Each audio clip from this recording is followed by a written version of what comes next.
Hey, welcome to Coco's Corner. I am the huge one, Dave Coco from Cocosports.com or KOCOsports.net. It takes you to the same place. It's where the world comes to get gas, your home for combat sports, and above all, where it's okay to be a passionate fan.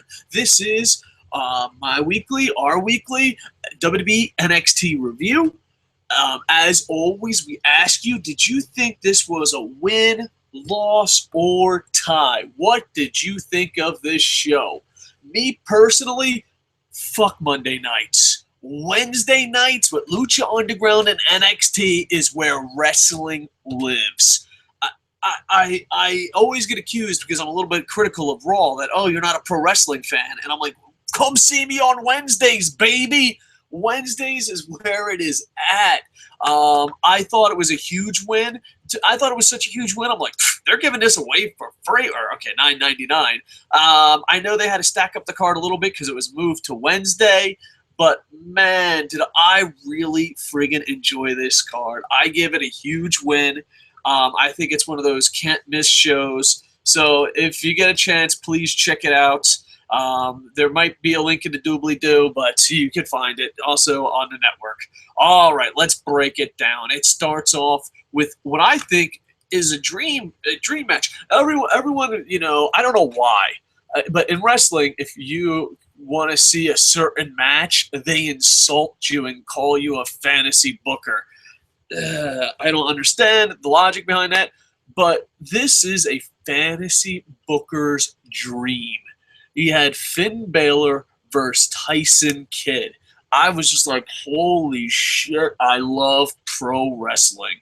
I love both these athletes. I just thought it was absolutely amazing. Finn Balor defeats Tyson Kidd, and I enjoyed this match tremendously. I marked out. Did it live up to the hype in my head? Of course not, because when someone said, hey, Finn Balor, a.k.a. Prince Devitt versus Tyson Kidd, or T.J. Wilson, I was like, oh my God, this is going to be the greatest match ever. So did I overhype it in my head a little bit? Yeah, but it was still enjoyable, still a great match, still better than anything WWE has put on Raw in a really long time, especially this week.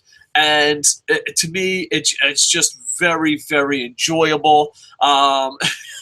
But they did have some really, and I really like Renee Young. I liked her from her Canadian days. I liked her. I just enjoy her. I think she has a lot of potential and could be a great person on the mic, commentary and play-by-play and all that fun stuff.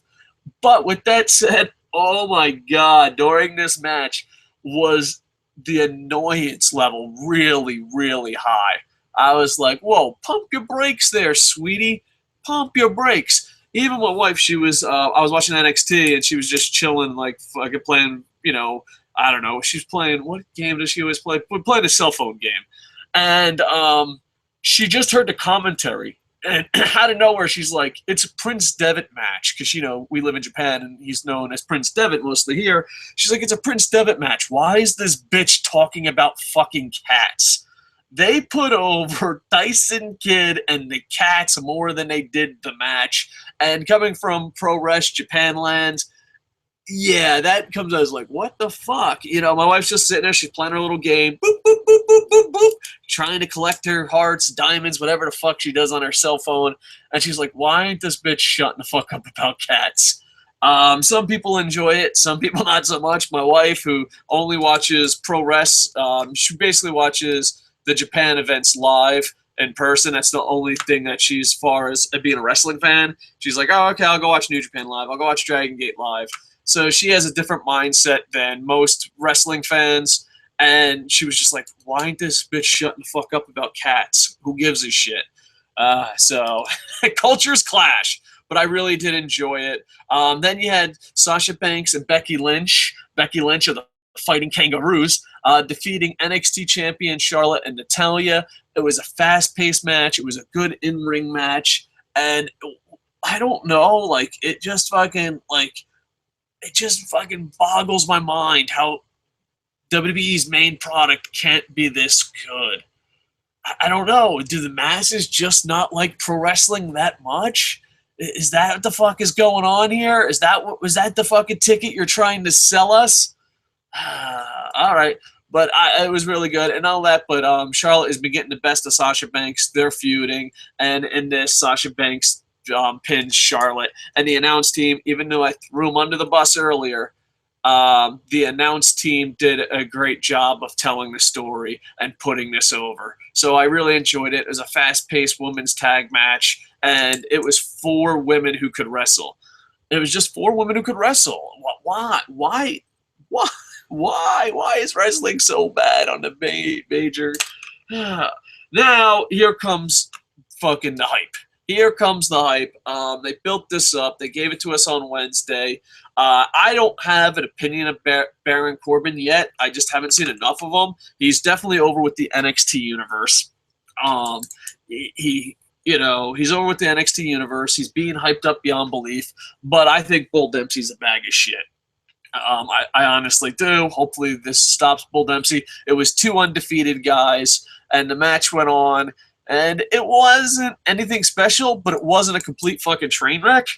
So that was good. It ends with Bull Dempsey trying to do a headbutt off the top rope, and Corbin moving out of the way, and then just hitting him with his fucking finisher, the end of days.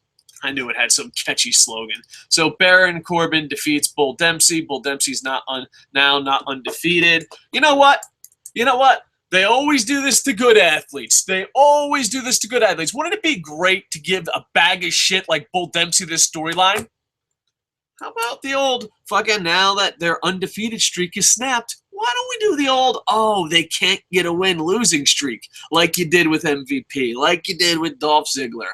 Huh? You're always doing it with good athletes. You're doing it with good wrestlers. How about you stick your shitty storyline with your bag of shit Bull Dempsey? Have Kevin Owens beat the fucking living shit out of him. That would be nice. All right. So it was surprisingly not that bad. It's great that the Bull Dempsey undefeated streak is over, because that was one of the most embarrassing things about NXT. And Baron Corbin right now is nothing but hype. But he hasn't done anything bad to fucking lash out. So who knows? Maybe this Baron Corbin guy is the fucking real deal. It's the real deal. He is smart as of so far. This early in his career, he is very smart at not fucking showing any mistakes and weaknesses. And if he keeps that up, who fucking knows? But man, it reminded me of like the atmosphere of like a Samoa Joe Daniel Bryan ROH match. Like it had the very cheapest, ugliest fucking version of that. That's a bad example. Like when someone says, "Oh, my girlfriend looks like Jennifer Anderson," and they look nothing like that. But you're like, "Oh, okay, I can kind of see it." But they did. This was WWE and booking hype at its best. So good job, WWE. I'm interested to see what Corbin can do. I don't want to be on the Corbin bandwagon. I don't want to shit on him just yet. Just right now, he's a hype machine, and he's, to me, not showing many weaknesses or mistakes. So we'll see where it goes. It'll be interesting. But Bull Dempsey, you're a bag of shit. Hopefully you go on a losing streak. Next, you got NXT champion Sami Zayn versus Adrian Neville. To me, I enjoyed this match a lot. I thought it was a great match. It told a great story.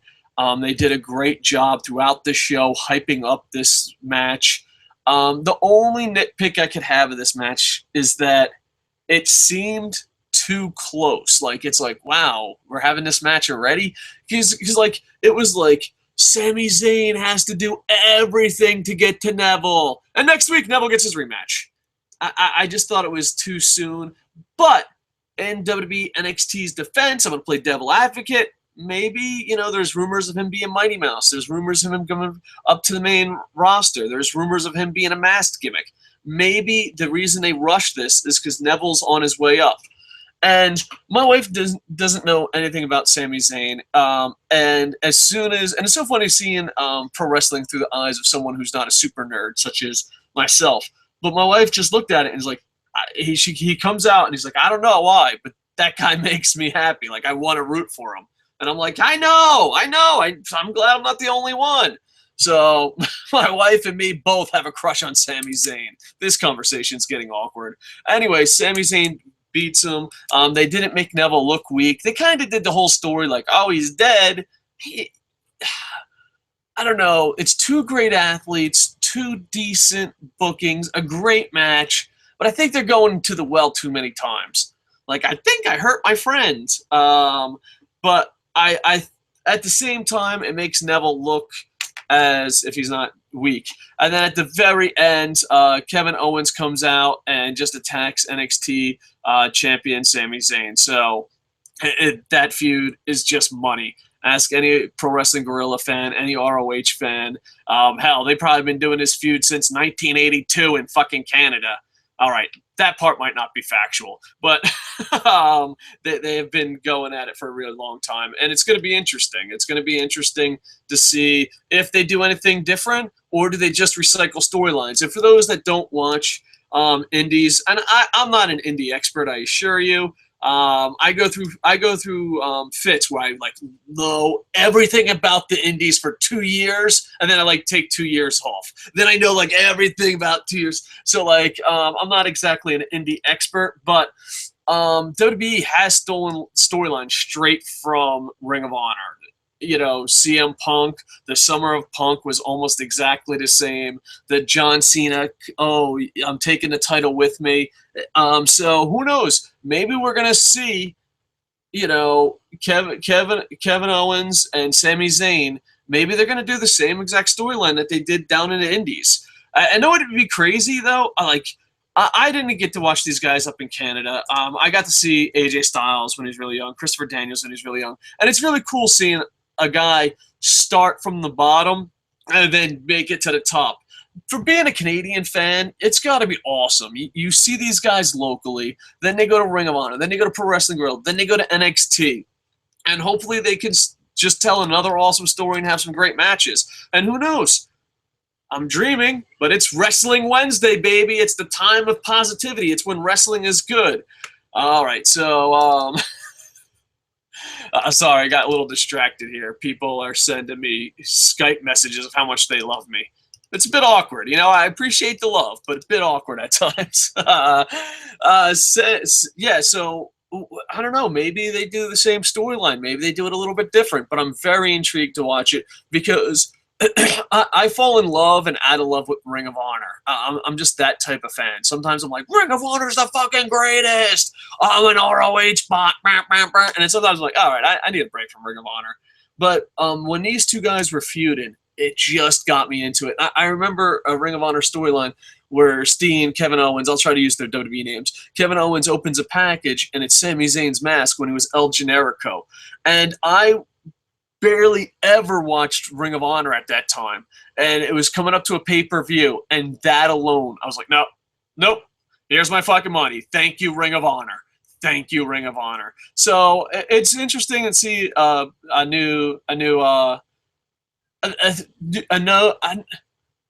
old rivalry at a new place. It's great to see that. So overall, I give it a huge win. Please like, comment, subscribe. Check out our blog at Cocosports.net. And I'm going to do something crazy. Look for comments, even though the time zone is kind of crazy. And I shouldn't have done it. There's no live comments. You will break my heart.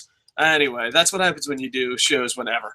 All right, so like, comment, subscribe. We're going to try to do tons of videos. We're going to have our award show. I'm going to do a Lucha Underground review. Try to review all the main shows. I'm trying to do a Stump the Idiot every day.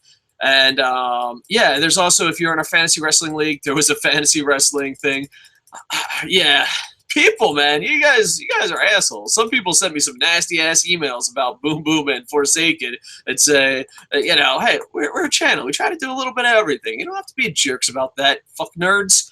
Anyway, yeah, so we're trying to be your number one stop for wrestling reviews and our blog, your number one stop for combat sports news. And we're trying to improve it every day. So please like, comment, subscribe, and also check out Cocosports.net. I will be back within 24 hours with a shitload more shows. The shows I have on tap is a Lucha Underground review, and we also have our year-end awards. It's a little late, But that's because Boom Boom did something big in his personal life. And we'll tell you about that at the next time Boom Boom's on. That's a fucking real shitty tease. Don't get too pumped up. That's a fucking huge announcement, TNA style. Just pump your brakes. It's okay. But like, comment, subscribe. Check out Cocosports.net. Thank you, Wednesday, for being so much better than Monday. With that, I am over. Bum, bum, bum, ba-dum, ba-dum, bum, bum, bum, bum, bum.